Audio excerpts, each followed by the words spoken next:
Sur OM5 TV, Lénaïque avec vous et mon invité est donneur. Alors donneur de quoi? Donneur de plaquettes. Il travaille dans le secteur aéronautique, il a fait des études en astrophysique, c'est comme ça qu'on dit, et il est aussi pompier volontaire. Il fait plein de choses ce monsieur, c'est Alain Brock. Bonjour Alain. Bonjour. Merci d'être venu sur notre plateau aujourd'hui. Alors vous êtes aussi membre actif de plusieurs associations. Alors Laurette Fugain, c'est pour ça aussi que je vous ai invité, parce que je vous ai vu écrire un commentaire sur leur page Facebook disant que vous êtes à votre 50aine de dons déjà de plaquettes. Bientôt le 50e. Mais alors, qu'est-ce qui vous a motivé au début ? Je crois l'envie d'aider et puis de se dire que finalement c'est un moyen de sauver des vies assez simple. Ça prend très très peu de temps, c'est pas douloureux, je pense qu'on va en parler, mais oui. ce n'est pas douloureux et en fait surtout ça prend très peu de temps et c'est un moyen très très efficace de sauver des vies et beaucoup de malades en ont besoin. Mais comment vous en avez entendu parler, vous, au départ ? Des affiches, je pense. Donc faire le premier pas, c'était un petit peu, bien sûr, difficile. On appréhende un petit peu, mais on se pose des questions. On se pose des questions. Quel type de questions ? Je pense comme la plupart des gens. Est-ce que ça fait mal ? La douleur.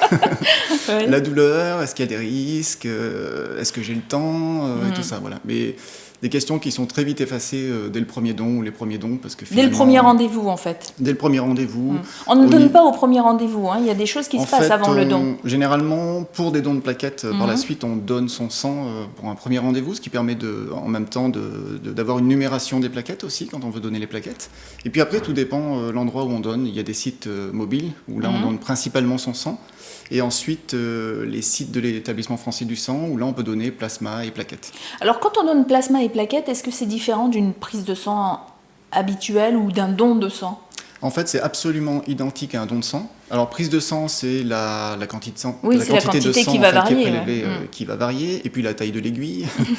Et ensuite, c'est simplement la durée. En tout cas, pour nous, c'est la durée, c'est-à-dire qu'un don de sang va durer une dizaine de minutes avec l'aiguille dans le bras. Un don de plasma va durer à peu près 3/4 d'heure. Et un don de plaquettes à peu près 1h40, 1h45. Et alors, comment il pique ? Est-ce qu'il pique au même endroit que pour... Exactement pareil, comme une prise de sang, voilà, comme une prise de sang, comme un don de sang, comme un don de... Voilà, exactement, absolument identique. Alors, quand vous êtes arrivé, vous avez vu un médecin, une infirmière, comment on est accueilli donc sur un site mobile. Bon, ça se passe dans un camion, ça peut être à côté d'une gare. On sort du travail, on peut donner facilement, ça prend pas beaucoup de temps. Pour les dons de plaquettes, on prend un rendez-vous parce que là, par contre, ce sont sur des appareils spécifiques. Donc, on prend rendez-vous, on est accueilli. Donc, à l'accueil, ils nous sortent une fiche qui éventuellement reprend un petit peu les données du dernier don. Ensuite, on remplit un questionnaire, donc ça c'est plus pour la sécurité du malade. Donc ça c'est un questionnaire qu'il faut remplir de façon très très honnête sur, par exemple, est-ce qu'on est allé chez le dentiste, sur éventuellement des comportements à risque, mais qui sont, c'est très simple, c'est-à-dire est-ce qu'on est allé chez le dentiste, est-ce qu'on a voyagé dans certains pays, est-ce ensuite, est-ce qu'on a des pratiques sexuelles un petit peu bizarres, ça fait partie des questions. Est-ce qu'on a eu un tatouage aussi? Donc Parce qu'un tatouage pourrait être une raison... Alors, juste temporaire. Voilà, juste temporaire. D'accord. Le temps, par exemple, si le tatouage est récent. Voilà, si le tatouage est récent. Ensuite, la visite de certains pays aussi, c'est juste temporaire. Ensuite, on a un entretien avec un médecin. Pour évaluer tout ça et voir aussi si on est en forme, si on se sent bien. Donc il prend notre tension, on discute de tout. Si on a des questions aussi, c'est le moment de les poser. Et ensuite, on est accueilli par les infirmières. Et donc l'accueil est toujours très très chaleureux. Et en fait, on se sent bien dès le premier rendez-vous. Oui, alors même si, parce que vous aussi, vous n'aimez pas les aiguilles. Hein. Voilà. Donc si vous en êtes à votre 50e don, c'est que finalement vous êtes passé au-dessus de cette peur, de cette crainte. Voilà, tout à fait. Est-ce que c'est le fait d'avoir été pompier volontaire qui vous a décidé à donner ?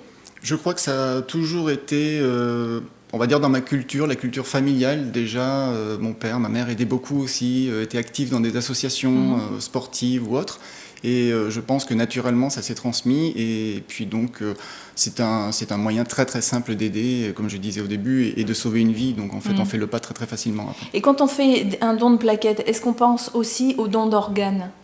Oui, au don d'organes, au don de moelle osseuse aussi. Et donc pour ma part, oui, j'ai pris aussi une carte. En tout cas, j'ai transmis l'information à mon entourage pour dire que je suis pour les dons je d'organes. suis pour le don d'organes si je décède et si les conditions sont réunies pour prélever un organe.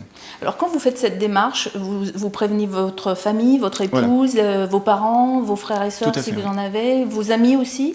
Quelle a été votre démarche pour vous? Moi j'en ai parlé directement à ma famille.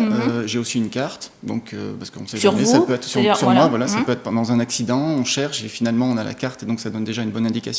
Les familles, le décès c'est toujours un moment très très difficile, donc n'est peut-être pas en mesure de donner son accord et de décider tout de suite si elle accepte de laisser prendre les organes en fait à quelqu'un de la famille. Et quand vous l'avez annoncé à votre famille, comment est-ce qu'elle l'a pris cette décision? Plutôt bien. Oui. Plutôt bien. Oui, je pense que oui, c'était plutôt positif. Plutôt positif. C'était mon choix, donc maintenant ils sont au courant.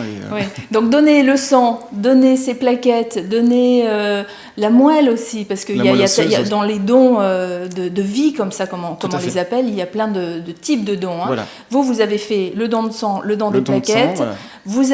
Vous avez informé votre famille, parce que c'est comme ça que ça se fait, si vous êtes pour le don d'organes ou pas. Vous avez même votre carte. Cette carte, on l'a où, par exemple, pour quelqu'un qui voudrait faire comme vous? Moi, je l'ai dans mon portefeuille. Mais je veux dire, vous l'avez eu où? Est-ce que c'est à l'hôpital qu'on se la procure? Non, on peut demander, même dans les centres de transfusion, on peut la demander. On peut le demander, il y a des associations. Voilà. En fait, sur Internet, on peut le trouver très facilement. On peut éventuellement mettre un petit mot aussi, tout simplement, sur papier libre, en disant que j'accepte de donner. Personnelle. Ouais. Alors, vous, au sein de l'association Laurette Fugain, vous faites quoi? Vous êtes juste un membre ou juste un sympathisant? Oui, sympathisant, membre. Alors, comme on est aussi pratiquant, enfin, on fait de la course à pied, donc ça peut être aussi un soutien en participant à des courses qui sont en soutien à l'association Laurette Fugain. Alors, Laurette Fugain, c'est l'association qui lutte contre la leucémie et qui fait aussi la promotion des dons de vie. Voilà. Et puis surtout par le don de plaquettes, en fait, donc en agissant, en étant donneur. D'accord. Et alors, au sein de l'association Les Dunes d'Espoir, vous intervenez en tant que sportif, là aussi? Là, on intervient en tant que sportif. On emmène des enfants handicapés sur des courses, des marathons, des raids. Et dernièrement, on a participé, alors pas moi personnellement, mais en tout cas des collègues de l'association, ont participé avec les Dunes d'Espoir et des enfants handicapés à une course organisée au bénéfice de l'association Laurette Fugain. Ah oui, donc tout est lié, toutes ces associations-là. Et puis alors, vous êtes aussi membre d'une association qui s'appelle Nouvelles du Vivre Ensemble, et là c'est une association qui s'occupe plutôt d'insertion professionnelle?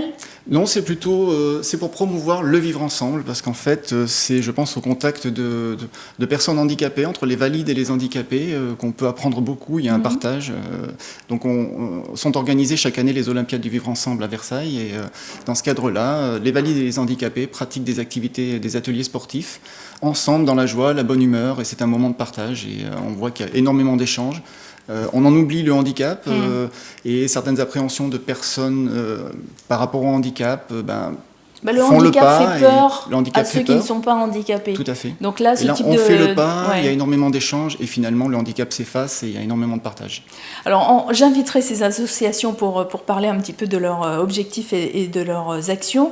Un dernier mot sur les dons de plaquettes, puisque c'est aussi pour ça que vous êtes venus aujourd'hui, pour celles et ceux qui hésitent encore à faire le pas. C'est surtout qu'il faut penser en fait que c'est un geste absolument indispensable pour sauver des vies. C'est vraiment le terme, c'est sauver des vies, et que c'est très très simple. On peut se dire certains jours, le samedi, on fait la grasse matinée. Si on prend un petit peu de temps, se lève un peu plus tôt, on va à un rendez-vous de don de plaquettes.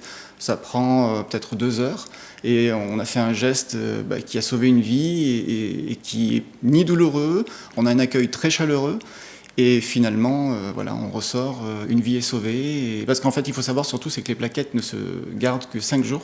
Ah oui. Donc il faut un flux constant de plaquettes. Donner régulièrement. Voilà. Et du coup, c'est pour ça que vous en êtes aussi à votre 50e don. Voilà. Donc j'ai fait les dons de plasma, de sang et tout ça. Et puis là, plus régulièrement des dons de plaquettes maintenant. On vous donnera toutes les informations si vous avez envie, vous aussi, de franchir le pas et de donner votre sang si ce n'est pas déjà fait. Et puis si vous l'avez déjà fait, c'est déjà une première démarche pour aller vers le don de plaquettes. Et puis pour en savoir plus aussi sur les dons d'organes en général. Merci Alain d'être venu nous parler de votre expérience. Je transmets le bonjour à tout l'outre-mer. Ah, c'est gentil, merci. Merci.